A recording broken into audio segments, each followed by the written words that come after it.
Tell me your story. I was this close to dying from a brain abscess that was misdiagnosed. Good to know people care, though. For a lot of people, the MRIs are clear. You said you had a lot to tell. Oh, yeah. Someone said, I thought it was normal to have like seizures by yourself all the time. You definitely will feel guilt a lot. I so appreciate you putting this together. thank you. Do you ever stop to think about SUDEP? I think the most I've acknowledged it was asking my doctor to swap the stronger medication dosage to nighttime, but otherwise just live like I don't know I have an inconvenient medical condition that could just randomly kill me. I think roughly 20 years of living with this shit has made me desensitized. So they're trying to make the point of why don't we think about SUDEP more? Or why is it not, more attention brought to it, maybe? Honestly, I don't keep it a priority because there's not much we can do to control it other than what we're already doing to manage the condition, live a, you know, reasonably healthy life and not take too many risks, I guess. But yeah, other than that, I don't like SUDEP to be a focus. What do you think, Mark? Can't stop it, right? Can't prevent it. At least by definition. I don't know. I don't worry about it because I mean, if I'm gonna be honest, it sounds pretty nice. If I'm gonna die, like just boom, gone in my sleep, go to bed, and then that's just, compared to like all kinds of other, I watched my mother or grandmother die from breast cancer that had spread to her bones. I mean, I many years long, decades long process. By comparison, epilepsy, even an active seizure, if I'm unconscious, it's really it's a bigger concern of mine for my family and friends, the loved ones who would be left behind. That's the bigger hit, I think. As it is with the tonic-clonic seizures. Personally, I think that my family, any bystanders have it worse than I do subjectively, seizing. So, my only concern is for third parties in that regard, but it's unpreventable. So even then, there's not anything to do. So I don't think there's anything that should be dwelled on. Otherwise, you're just going to be ruminating on, your own problems. That's just,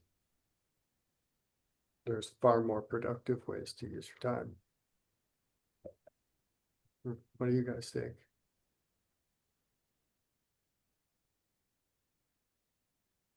Yeah, I mean,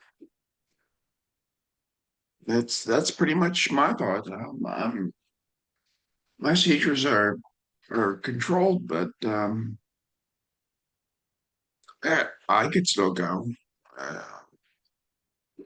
any time. So uh, yeah, I could still have a seizure any day, and I'm just at risk, pretty much as as much as you guys. So if it's yeah, it's not something I really worry about. Um, I think I saw a story about recently within the past few weeks about a former U.S. attorney. I just looked it up, passed away from SUDEP. And yeah, it happens. It, and it could just, I could die from being hit by a car, struck by lightning, anything. So why think about it that much? Why waste time worrying about it? That's the bottom line. Yeah, that's what's detailed in this comment here. One of the most popular comments on this one. It's very unlikely to kill you. 1 in 1,000 people with epilepsy die from SUDEP each year, or 0.1%. Put it this way. If the average person with epilepsy were to somehow be immune to all other causes of death, in other words, they could only die from SUDEP, they would expect to live for another 693 years. In other words, have a 50% chance of survival after that long. Whatever you can do to get better seizure control decreases the risk of SUDEP. Getting the right treatment, lifestyle, better stress management, good sleep hygiene, etc. If you have nocturnal seizures and are worried about SUDEP, you might want to buy one of those breathable pillows. It would at least help you sleep better. That kind of sums it up for me, that it's not as much of a threat as plenty of other ways to go. It's not worth the stress. There you go. Jeff, James, Andre, what'd you think? I have a pretty bleak lookout on death right now, so that's probably not a very good question to ask me. Okay, so ruminating over SUDEP is Not something on that my you're open to? list. I Oh, try okay. not to think about it. No, I try not to think about it. It's Good. silly. Glad to hear. We're It's all gonna die. right. Sorry, Andrew, go ahead. You're gonna die one way or another. The reason I say I have a pretty bleak outlook is I was standing about 4 feet away from my partner 9 months ago when he dropped dead right in front of me. So, I mean, if you're meant to die, you're meant to die. Call the paramedics, do the CPR. They did all the things. I did all the things. If you're meant to die, you're meant to die. That's just kind of how I feel about it now. Go ahead, Jeff. I feel kind of the same. I mean, why worry about how you're gonna die? You're gonna die. I'm not gonna worry about it. It's when it happens, it happens. And I can't control that. You can't control it. Nobody can control it. So why worry about it? I mean, I could die from a million other things besides SUDEP. And Yeah, I probably will. you do the best you can with the time you got, and I Yeah. hope my family's all right when I'm gone. Yeah. When it happens, and all I can do is hope that Liz is fine afterwards. Yep. Which that I know it'll be tough for her, but she'll survive, and that's all I really care about. I love your About perspective. that's about all you can do. Keeping it simple is so much easier said than done, but it feels like an accomplishment for sure. It's really not simpler, easier than done. It's very easy to do. You set your mind to it, and you do it. That depends on the person, Jeff. No, but whoever the person is, if they set their mind to it, they can do it. If they're not strong-willed enough to mean it when they set their mind to it, then of course they can't. But anybody with any kind of willpower, if they set their mind to something and they try hard enough, they can do it if it's important enough to them. I was smoking 3 packs of cigarettes a day, and Liz wouldn't go out with me. So I stopped. I had been smoking 3 packs a day for probably 18 years.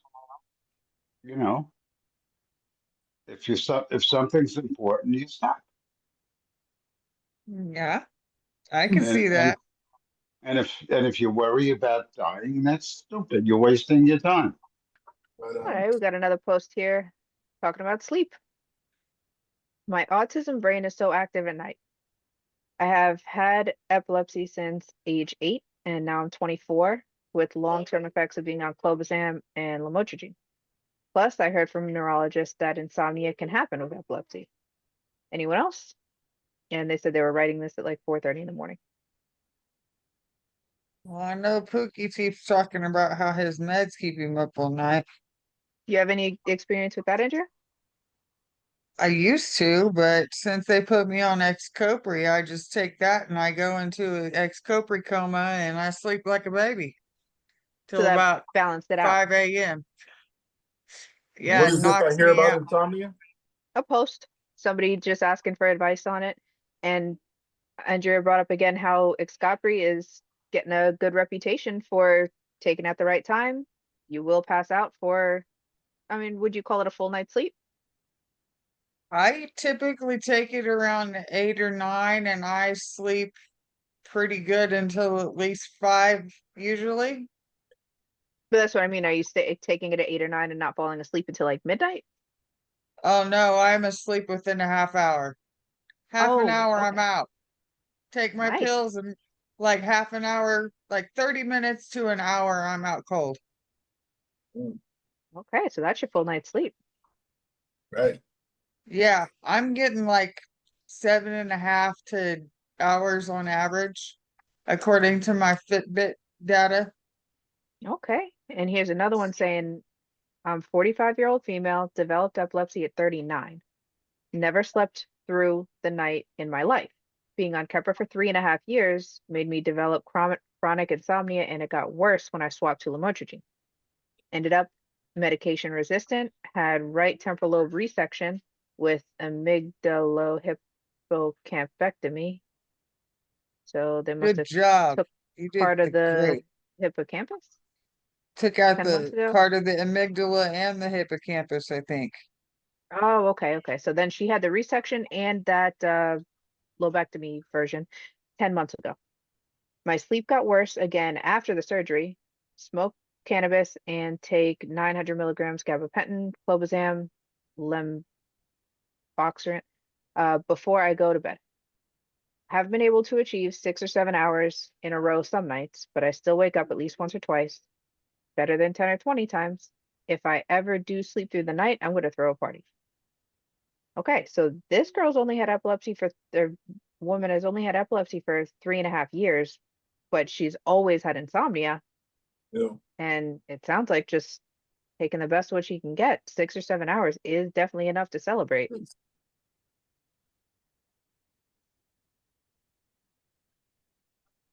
But it sounds like medications are what a lot of us use to find that balance of being able to get enough.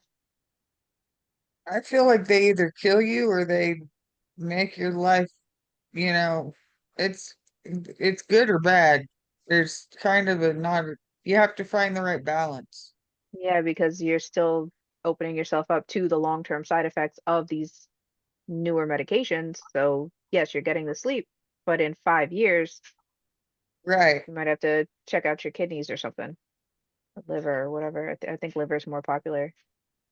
with the So meds. with insomnia and lamotrigine, I don't have any advice. I just ride it out. If I knew any tricks to this, I would not be awake at 4 or 5 a.m. watching Disney. Well, if Does weed is not working for you, THC talk to the doctor about medication.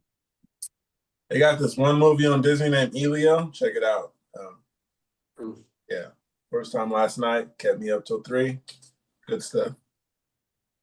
Does the THC in the bud you use knock you out? Is it the high THC content that helps put you to sleep?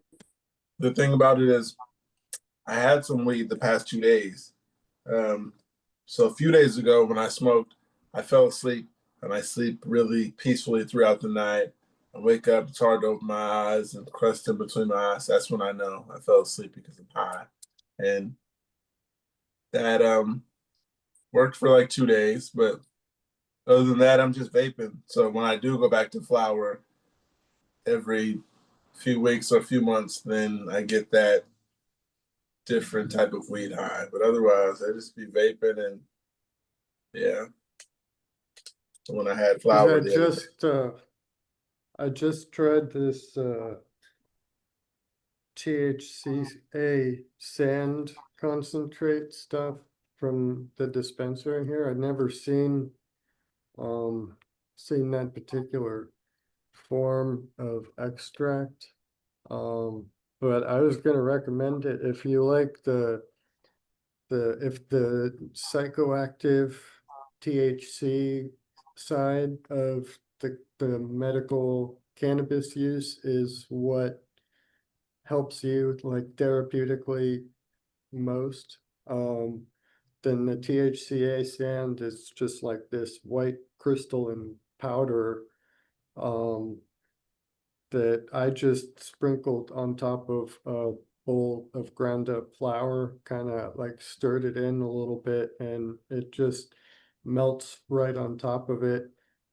It kind of is like just sprinkling a bunch of extra keef on there, but without all of the extra like whatever byproducts that fell on the floor and got through whatever sifter processes they used to separate the keef they sell you from whatever is probably in those pre-rolls that they sell us here too, get the good stuff off it. Yeah. They all of the pre-rolls mysteriously have a notably lower THC content than their I know. Yeah, so I know a Yeah, guy it's who good. has, I mean for the convenience, right? but I do got something else. Says when you panic for a second until realizing it's just deja vu, or is it just me that does that? Anyone ever get regular deja vu, but panic for a second thinking you're about to have a seizure? It happened to me for a while rollerblading with my friend a couple weeks ago.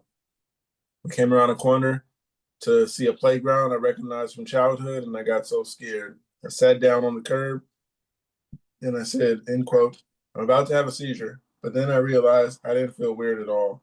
I merely recognized the playground. Haha. Is that weird? Hmm.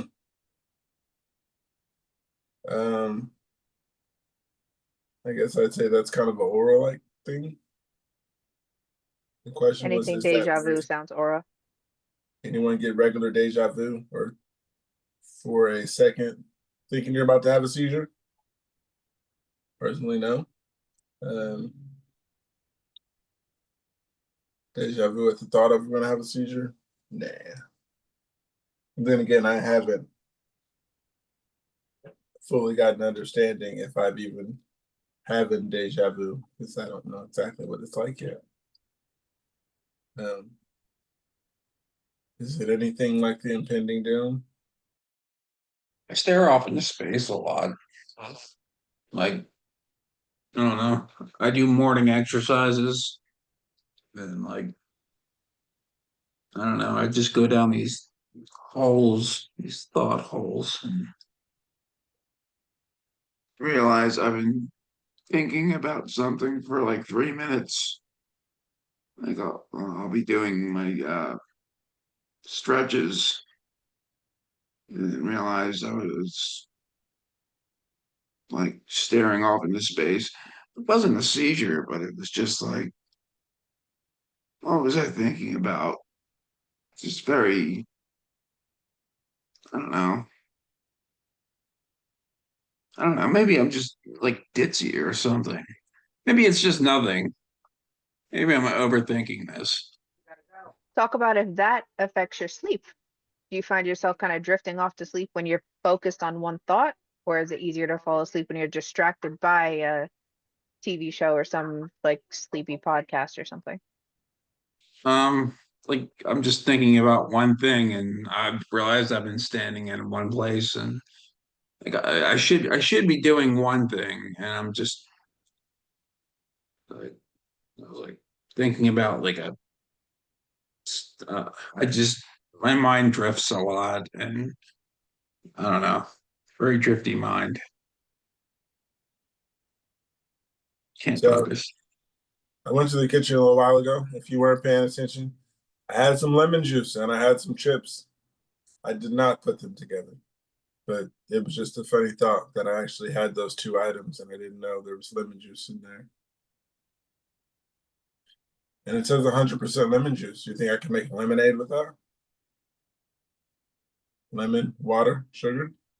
Yes, you can.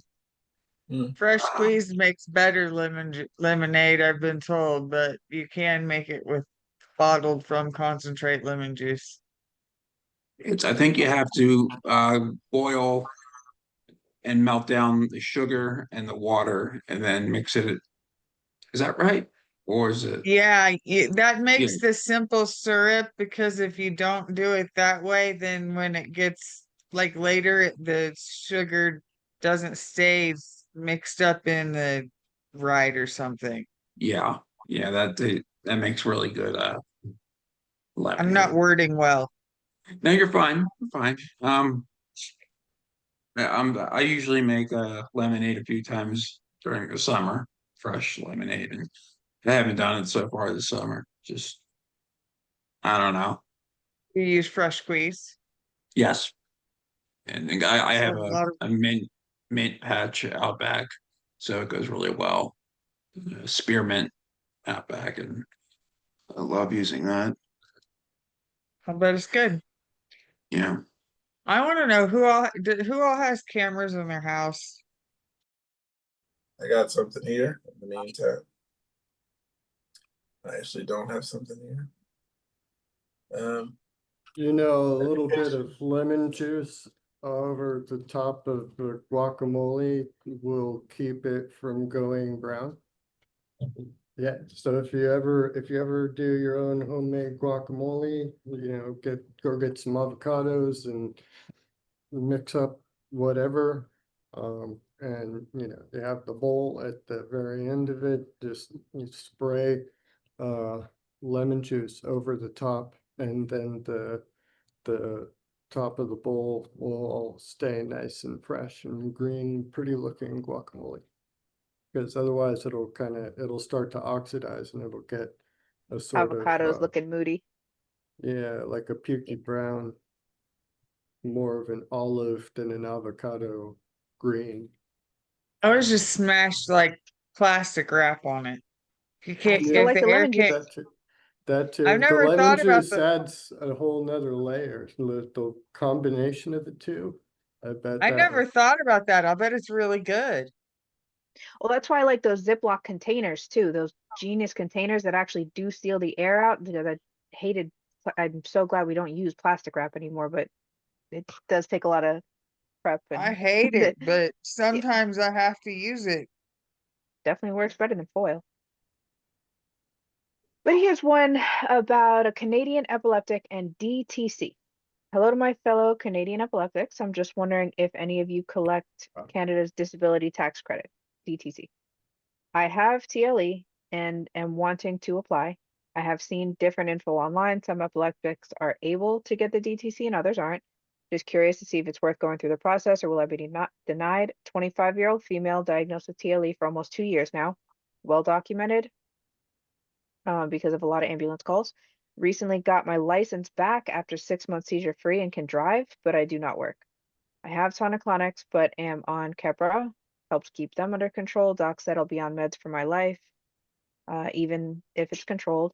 There's still a lot of disabling parts about it, the brain fog, fatigue, anxiety, and just wanting to hear some of your experience. Well, I don't know how much easier the system is in Canada, but even if your well-diagnosed seizures of the past might not influence enough medical professionals, especially if they're from the government side, which is my experience, to support your inability to work. but this all coming from the USA. What do you guys think? Anybody know anything about the system in Canada or just where she started? Not a clue.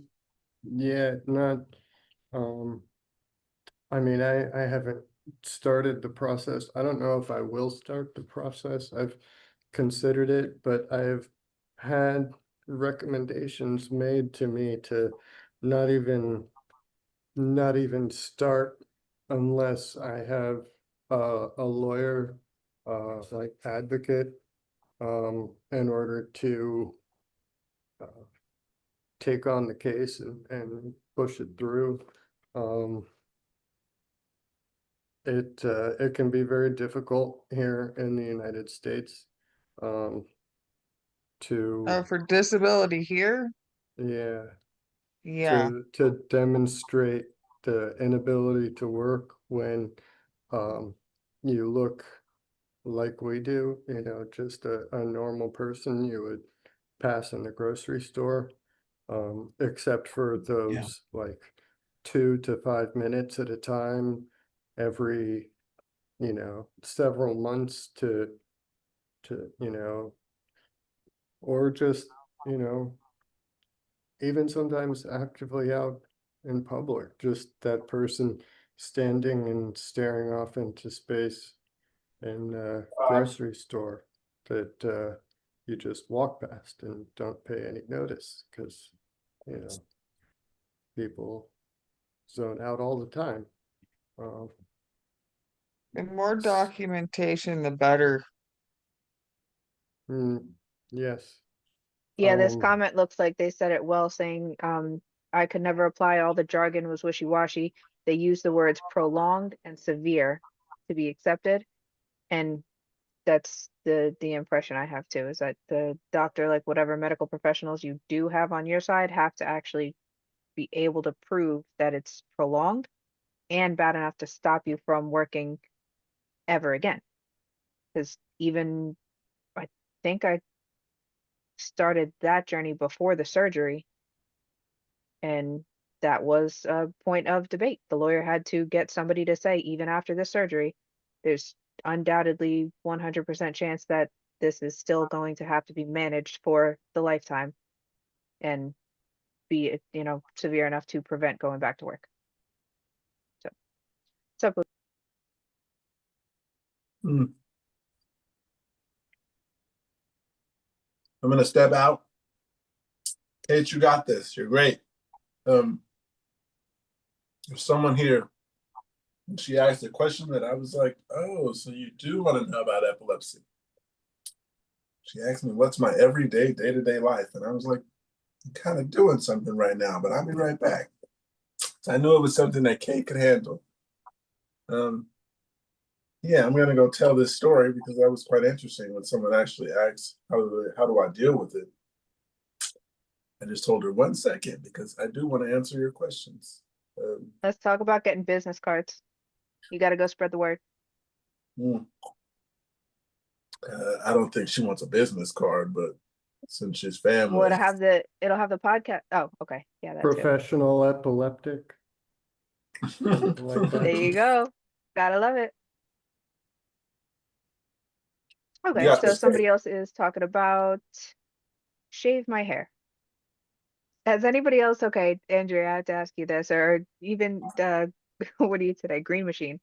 Have you guys ever had bangs because of injuries? I have had everything from like inch long hair to my hair is almost to my elbows now.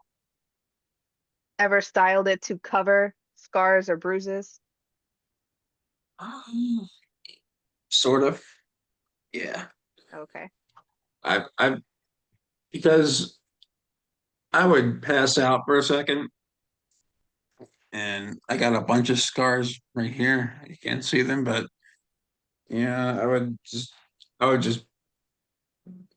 like just pass out for a second and go down and hit my head out on the tables and stuff. And yeah, I had a few stitches on my forehead. Uh, I wouldn't go down that far, but I have a really bad scar on my skull. I don't remember where I got it from. Did Yeah, your I hair got grow hit. back over that? Yeah, Looks like yeah, this it one was a random really part I bad have lump. back here. It was there for a year. I do But it wasn't an apologize. incision. It was from an injury. I got hit by something. I don't remember where I got it from. But Imagine yeah, that. and also my ear.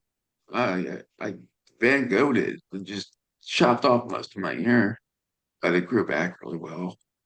Um, Okay, that's good. but yeah, I was always covering up scars with my long hair. It was, but yeah, Yeah, that's what taught me that you know what hairstyles not to try. Not to ever get those forehead bangs ever again because I just hated how it looked and I would literally rather just use makeup for the black eye or whatever scars were left than ever get bangs again. Not to mention that I always just wanted them up off my forehead because it would get sticky anytime you step outside. it's So, okay. I got nice hair. hey, Does covering up psychological scars count? Because I've definitely used my hair to do that. well, now you have to Um, elaborate.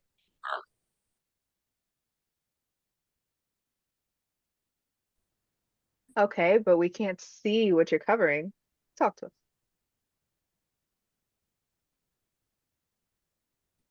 I've got all kinds of unplumbed depths that I've got to keep secret. You cultivate an aura of mystique of some sort, you know. You're not going to get to the bottom of me tonight. That's but a lot of stuff was like just stupid, petty, rebellious stuff when I was a kid. Like, well, some of it was also practical from a sensory standpoint, autistic sensory. The the process of going to a barber shop and having a stranger touch me all over, cutting my hair and stuff was unnerving. I didn't like it, wanted to minimize it as much as possible. So um, crew cut, you know, buzz it all down, just as short as they can possibly do it so that I have as much time for it to grow as long as possible, and still look like, you know, a decent church-going kid with just a normal buzz cut, you know, nice and clean. So that in early childhood. But um, the the creativity came when I was allowed to actually have some control over everything. Then, you know, there is no reason to get that next buzz cut at all. So just grow it as long as possible. And, you know, do that until have a job and work and they've got a dress code, right? You know, it's a grocery store, so it's not that big of a deal. But um, still, you know, something they can't allow just the completely grown out. But as part of the dress code for the bag boys, they do allow baseball caps. So I go and do a mohawk and I just cover it with the baseball cap to be as rebellious as I can without actually technically breaking any rules. And I made sure to make a point of taking off my baseball cap as soon as I was off the clock, and walk out of the store with that. Just just to be as petty as I could be. But yeah, there's been all kinds of different little creative, and there's not really any good reason for any of it except for like psychological stuff, without without going way off into a hole, deep rabbit hole. But I'll jump in yeah. with this post then. So good job on the mature perspective on being presentable and still, achieving your goals. This girl, though, is saying a similar situation. So it's clearly psychological. She's saying, I'm under so much stress right now and I need opinions. Going for an SEEG in a couple weeks, and then I'm having epilepsy surgery 6 weeks after that, after I get out of the hospital. I'm really considering just shaving my hair to make the process of keeping my wounds clean and growing the hair my surgeon saves back a little easier on me. Everyone, including my boyfriend, is giving me a hard time. I feel isolated, but I honestly feel like it would be so much easier. So what she's saying is just shaving my hair to make the process of keeping the wounds clean. So shaving the whole, incision side, it sounds like. Growing my hair, the surgeon saves back. Yeah, so it doesn't sound like she's planning on going total buzz cut, but definitely larger area than necessary. And the comment that Yeah, most surprised me is somebody saying that they had an SEEG and an RNS implanted in 2020, various surgeries in 22, shaved my head before, and consistently had nurses and doctors telling me how grateful they were that I had done it. They told me I didn't have to shave and I could have kept my hair, but it made it easier for them with healing and cleaning, and they reminded me every day. It also made healing and cleaning so much easier for me afterwards, especially since you're having more than one surgery. You won't regret it. It's just hair, it'll grow back. Plus, it was kind of nice to know what I look like with hair at every length. I'd always wondered what short hair would look like on me, and now I know. What are you gonna say? Whatever you yeah, feel I mean, comfortable in. I'm sorry. yeah, exactly that. Whatever makes you feel comfortable, and if going into the process with as clean shaven as possible, and giving all of everyone to as much access as possible. I had the technicians commenting when I just went in for the 5-day VEG stay at the EMU. That's why I've got just the little stripe down the center here. They were saying, oh, he gave us such easy access here. And yeah, knowing what your hair looks like at every length is kind of an interesting whole process. And it only takes about 2 years for your hair to grow out long enough to kind of look I don't know, I'm Like it's failing at back. words, but yeah, I mean, back and intentional, and cleaned out, leveled out, so that it looks like nothing ever happened except just a little bit of a trim. Um, so yeah, I'm team shave. Just remember a little bit of sunscreen when you're outside. Um, that's important, or a hat. Yeah, the next most popular comment makes a good point too, saying those people that give you shit about being more or should be more concerned with the major surgeries you're about to have, not the hair that's growing on top of your head, but what's going on inside. And I think that was a pretty good point too. Like you said, it's hair, it grows back, except for like maybe that little incision site, but Yeah, it's that's on the all back of your head and you don't temporary. even see it. Yeah. Yeah, it's all temporary. The surgery is what's important, and whatever makes you feel comfortable going into the surgery is only going to make the whole process coming out of the surgery that much easier. Um, I'm going to repeat it. Team shave, go for it. Yeah. Next one is, how do you guys deal with grand mal seizures? Male, 26, diagnosed with epilepsy 4 years ago after a TBI, and have had a total of 5 to 7 grand mal seizures since then, with large time frames of seizure-free activity. Recently had one in July, one last month. Every time the ambulance is called by my family, we don't know how to deal with them, and given the caring nature of my family, they're just quick to get medical attention.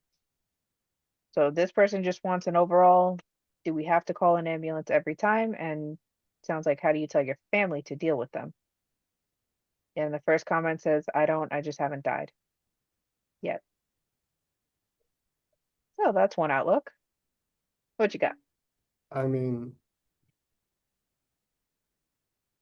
the family can't really do anything unless they know about it. So making sure that they have whatever they need to feel comfortable about their ability to come and help you without compromising your need for a degree of privacy is kind of a delicate balance there. I don't know.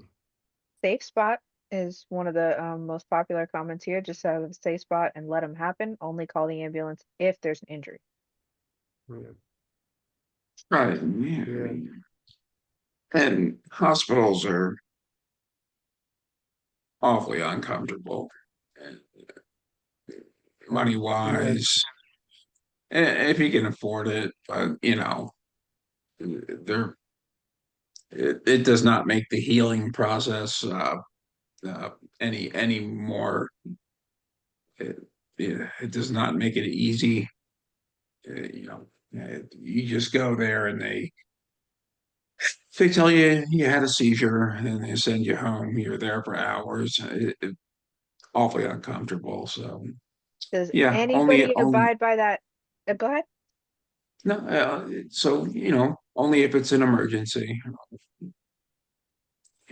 Right. And that's why I'm wondering, does anybody abide by that official recommendation of calling if it lasts more than 5 minutes?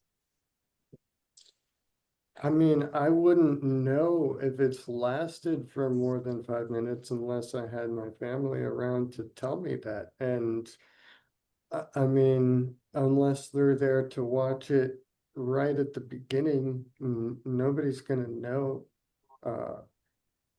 Nobody's gonna know that. And even if I did know it, in that postictal state immediately after a seizure, there's no way I would be able to act on that knowledge. It would take like a good 30 minutes to an hour after any seizure for me to be able to act like some process that complicated, or that simple, I should say, to, unlock the phone and call 911 or activate the emergency contact on the phone. It would be too difficult for me to manage for about a half hour. So there's really no taking care of myself before or after. There's more just making sure that I'm in a good spot as much as I can. And when people aren't around, that usually means just staying seated in a nice, comfortable, padded location. I do get some sense of like physical sense of a warning impending or something before things get interesting for me. So I do have a little bit of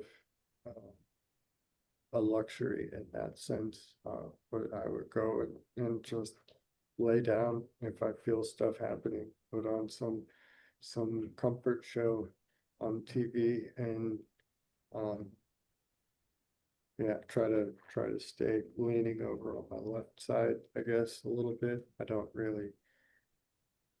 follow those rules as much as I should, but that's what I tell people to do because that's what we're all supposed to do. So, And the nasal lamb. the nasal lamp, yeah, keep the nasal lamp close by, I guess. I don't know if I would.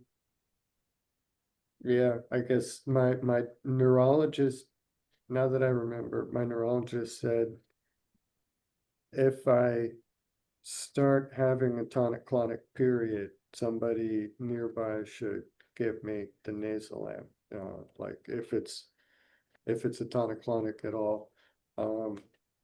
If I'm having my focal seizures, the tingles, and I have a cluster of them within, like, 3 or 4 of them within an hour, that's when I am supposed to self-administer the nasal lamp.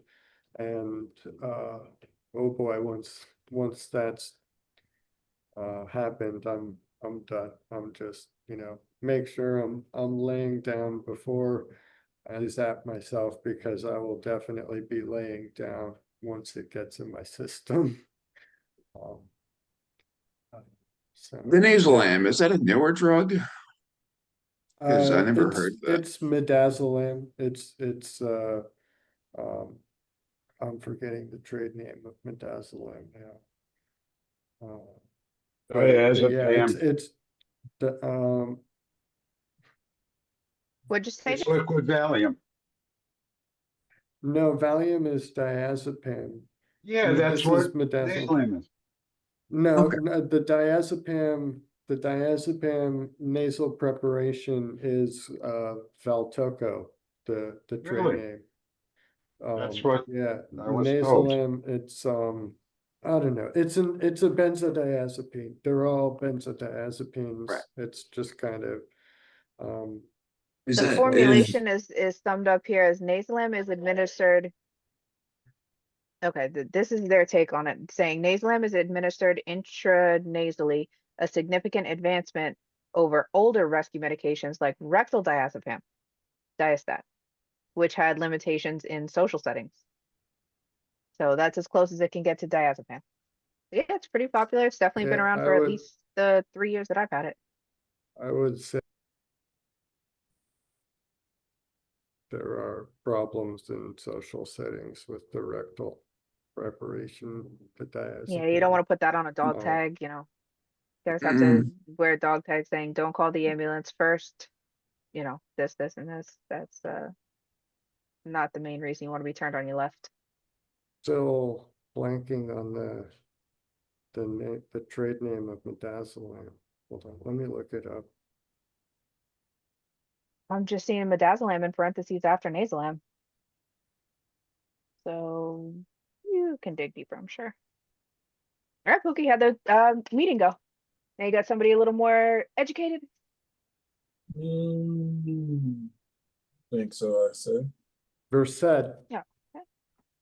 Midazolam is Versed orally, the trade name. So, yeah. How's that one That's administered? that stuff they give you before surgery.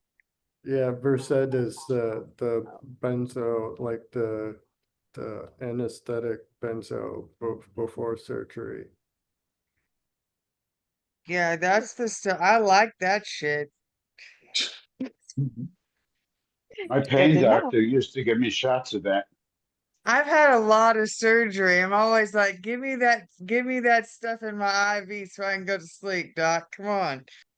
Yeah, Hey, now we know it midazolam compares to or nasalam. yeah, midazolam or propofol are That's the what I stuff that understand. killed Michael Jackson. Yes, yeah, the white milky stuff. Yeah, So yeah, that's a way to tell if it's like a white milky liquid going into the IV. yeah. That's The white propofol. liquid in your IV. Yeah. That one's Milk fun. of amnesia, they called it. It works well. All right, Yeah, next post I is, prefer go ahead. midazolam personally. I think that the nasal am preparation, the nasal preparation, as much as I recall, at least, up until the point that I stopped recalling. It Until you was, quit recalling it all entirely. right, and I time traveled to the next morning. Yeah, I preferred that over I had propofol one time for I forget when. It was when I was young. But yeah, midazolam, it's good stuff.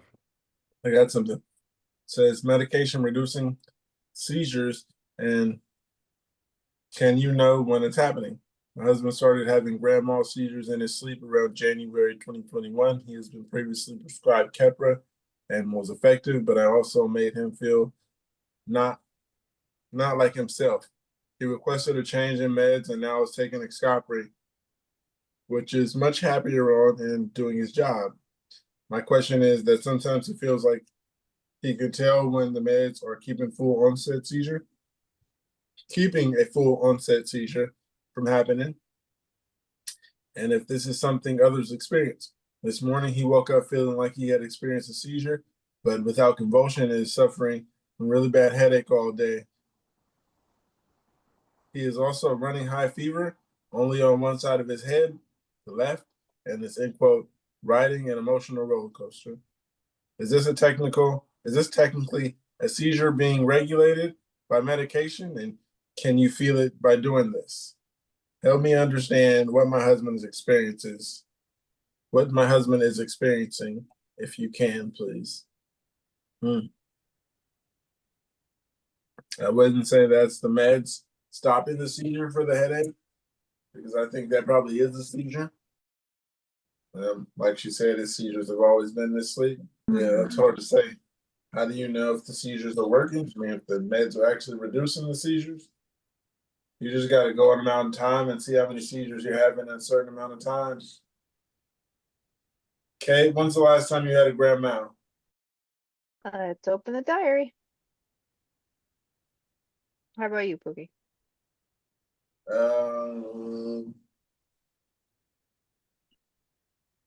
August 11th.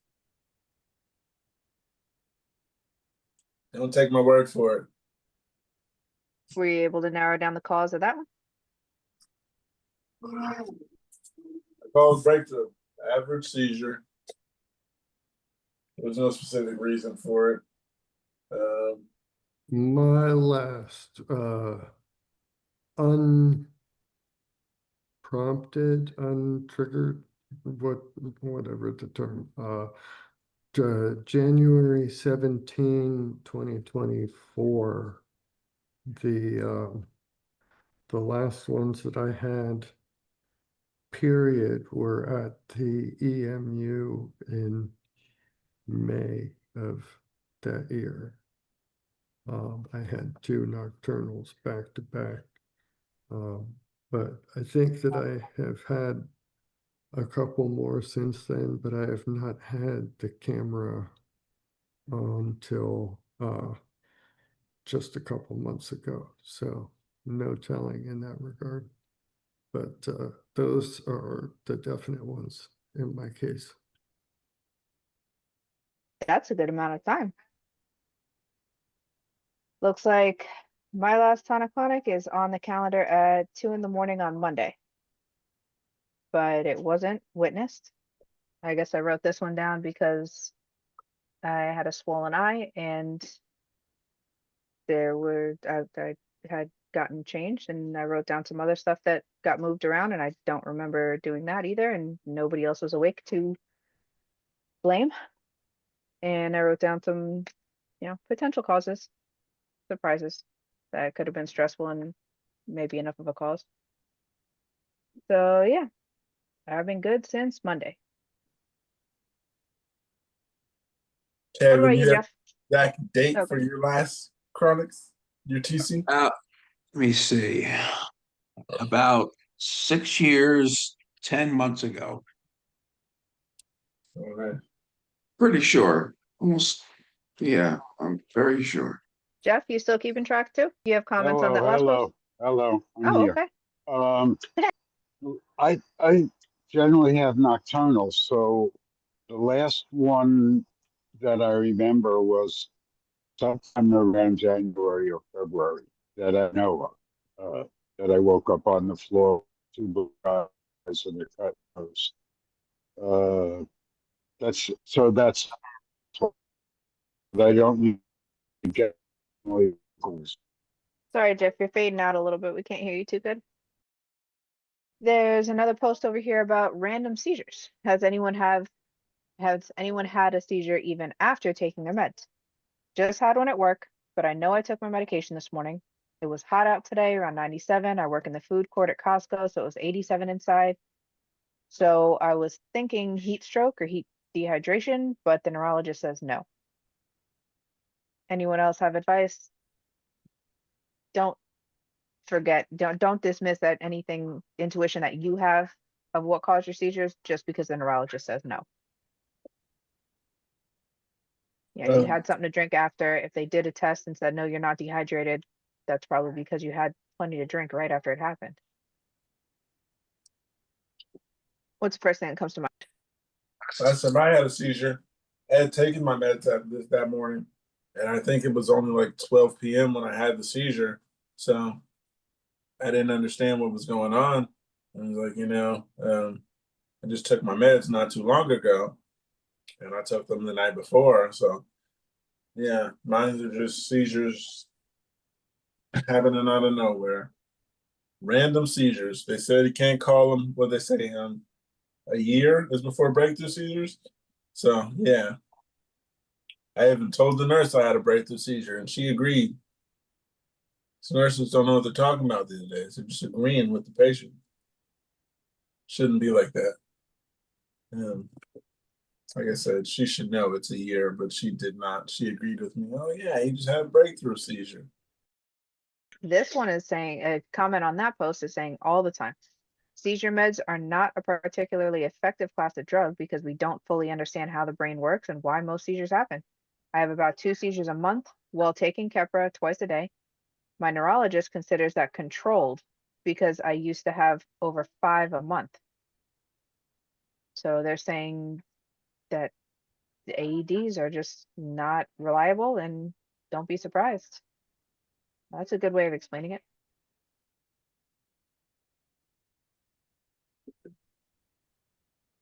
I got something. It says, what could have caused it? I had a seizure yesterday night. I was standing up for a few minutes getting dinner, and my vision started to go black. So I sat down till it got a bit better. Then I took a few bites of my food, and my vision went very black, and I wanted to go lay down on the couch, but I didn't move fast enough, and I woke up on the floor. My mom shaking me. She said I started snoring. Then my head hit the counter. Then I fell to the floor, and my arms started twitching. She rolled me over, and had to yell at me and shake me to get me to come back. I went to the hospital after, and the blood work and the brain CT scan came back normal again. The only thing I could think of is I got an hour less of sleep that day. I've lost 10 pounds. It's 10 pounds this month and accidentally under eating. And the past 2 days, I haven't eaten as much, but I was hydrated. I've been a little stressed out this week, and I had taken an edible 4 hours before. But I use weed regularly, and this was tested and legal so that it's not laced, and it wasn't a high at the time of the seizure because it had already worn off. But otherwise, I'm completely healthy and exercise regularly, drink lots of water, sleep well usually, and I'm at a good weight despite accidentally losing 10 pounds. Under eating after a traumatic wreck. My family has no visible history of seizures or epilepsy and really just came out of nowhere. The doctors really didn't give me any answer. I have to see a neurology whenever I get an appointment, which will take a few months probably. I did used to get black vision randomly by sitting would fix it, and it was caused by trazodone and buspirone. But I stopped taking that 3 weeks ago, and I haven't had black vision issues unless I stoop too fast. I'm gonna take it as they meant stop. Black visions unless I stop too fast. I'm just concerned why this happened and how to prevent it. Stoop, STOOP is a word. It means to like bend over, crouch over at the waist or something. So in that context, I think it makes more sense to think of it as the bending over than the stop. Just to be the grammar spelling nerd here. I think it's just missing an E because it's STOPD. Okay. I thought you were saying stoop. I thought it said stooped at first, and then I was like, stoked? And then I just put an E there and it stopped. Well, sorry to correct you. I guess there's It is all right. Your grammar spelling fun fact for the evening. Thanks, Mark. Love it. Every input you get, man. But yeah, that does sound like a seizure, and what could have caused it, I don't know. But my mom said once upon a time, well, she said quite a few times that I have the seizure and just come out of it snoring, which I always found funny. Yeah, I always found that funny that for some reason I come out of it and it turns right into a snore, like just a deep sleep instead of waking up. But I'm not gonna say I like those, but yeah, they seem like I came out of it a little better. I woke up and asked that I have a seizure instead of waking up in panic or surrounded by the EMS.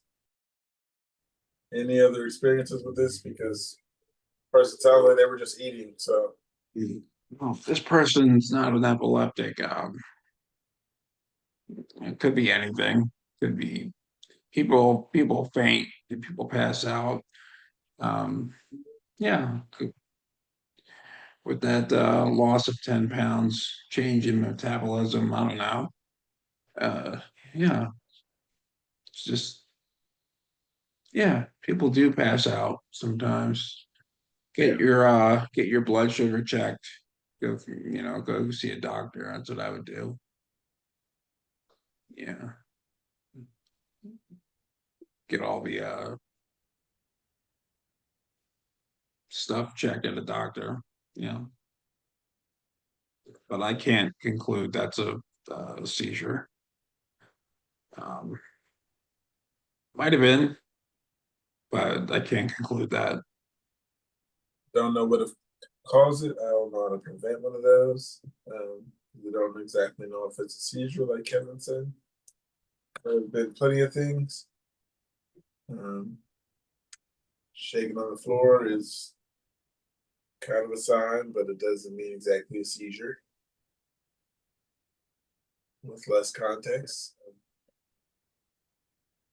I believe with more context other than shaking on the floor, could mean a lot. Can you smoke after a seizure?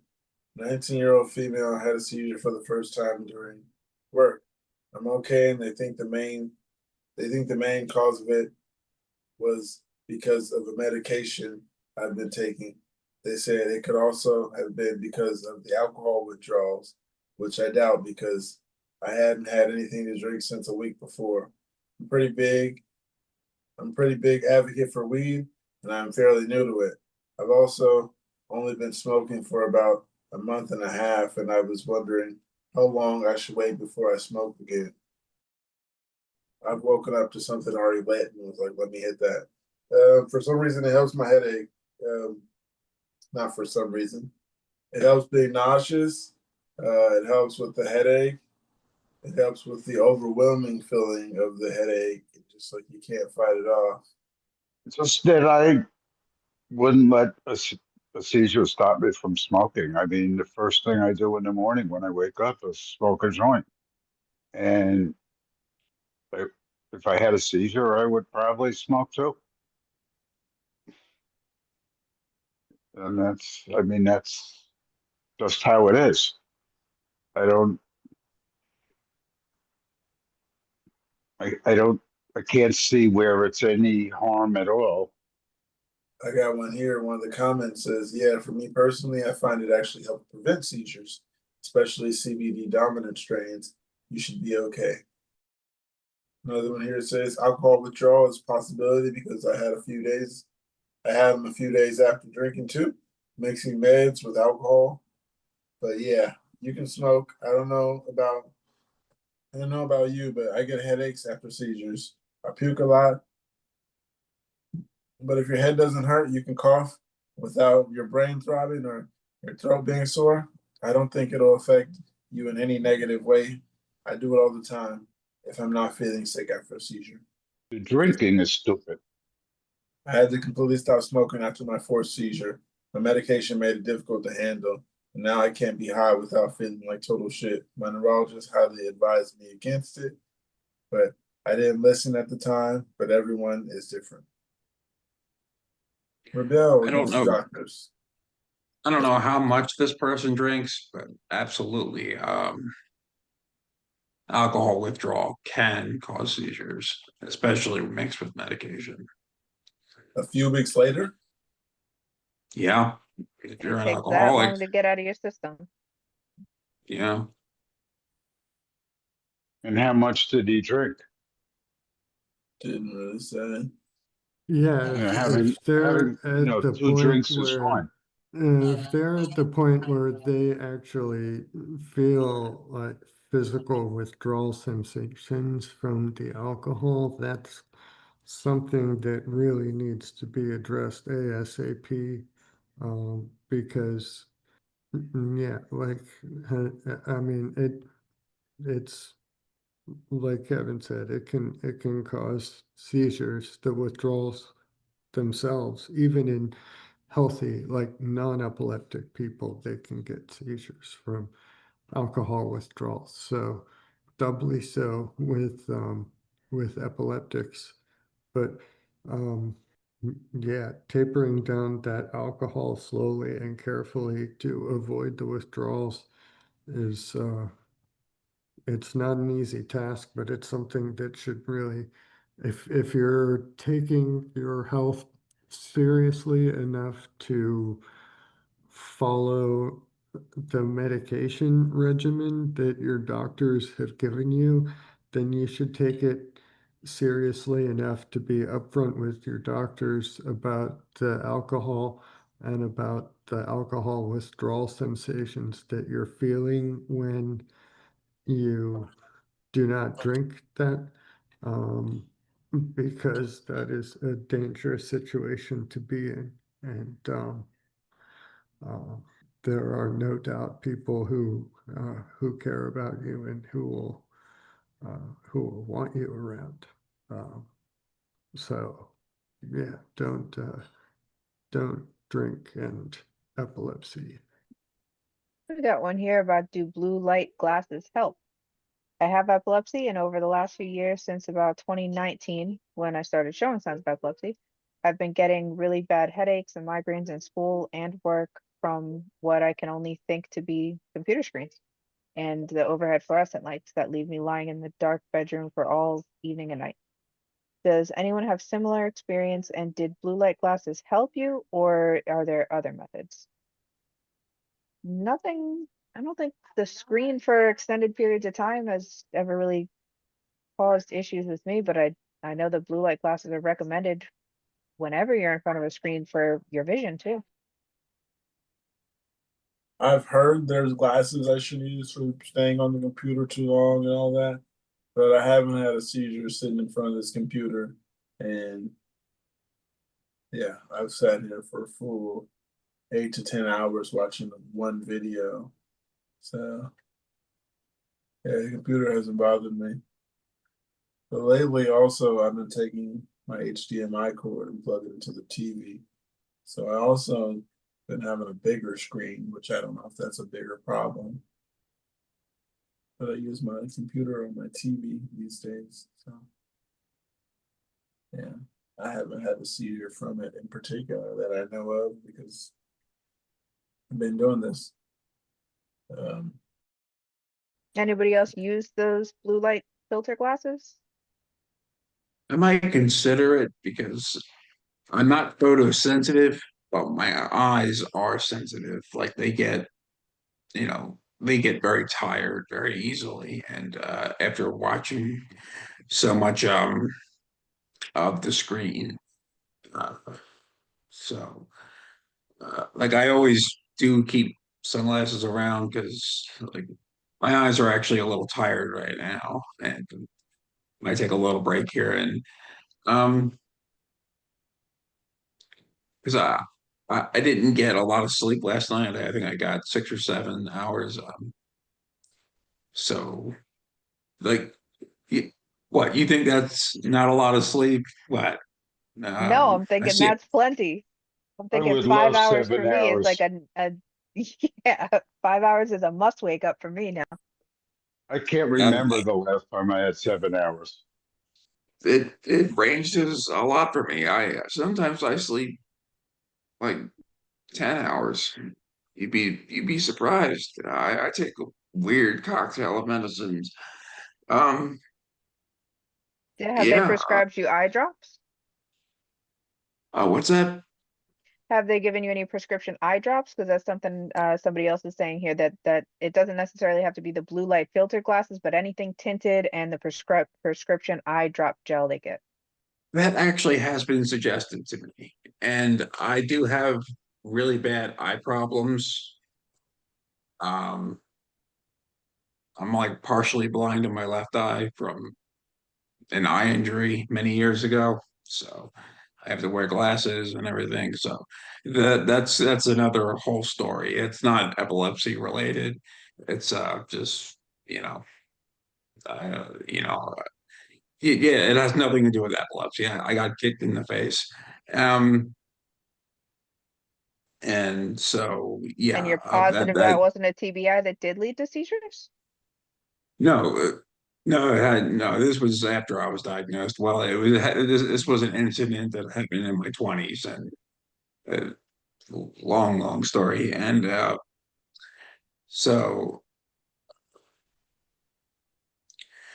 yeah, that really contributes to my eye sensitivity and ocular migraines, and I don't get headaches though. I'm just very tired, and the light hurts, sometimes a lot. Um, yeah, but I gotta watch out for my eyes because I think getting more sunlight would help because I don't go out in the light a lot. Yeah, I so think getting more sunlight would help too. I agree. Yeah, yeah, I think it's good for everyone. I think we are meant to spend time in the light. I think, yeah, meant to get more activity, more sunlight. That's what we are designed as animals to do. Please take your medication as prescribed or whatever works for you. We're not doctors.